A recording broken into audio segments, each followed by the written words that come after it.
আমার কাছে খুবই কিউট দুইটা র্যাবিট আছে, একটা নাম পুতুল আর একটা নাম লিও। এগুলো একটা হলো লায়ন হেড এবং আরেকটা হলো লায়ন হেড লব বানি। আর ওরা খুবই সুন্দর এবং ফ্লাফি দেখতে। পুতুল আর লিও ফর দ্য ফার্স্ট টাইম যে বেবিগুলো দিছিল ওই বেবিগুলো খুবই সুন্দর ছিল।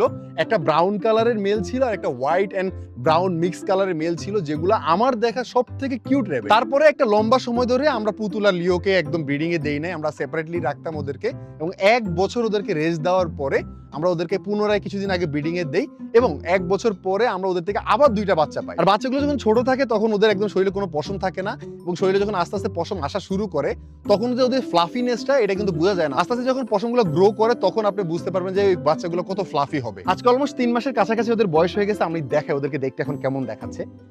এই যে এটা হলো ফিমেল বাচ্চাটা, 2টা বাচ্চা হয়েছে, একটা মেল একটা ফিমেল।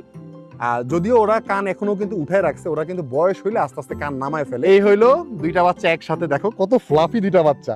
হ্যাঁ, এটা হলো আমাদের পুতুল এবং লিওর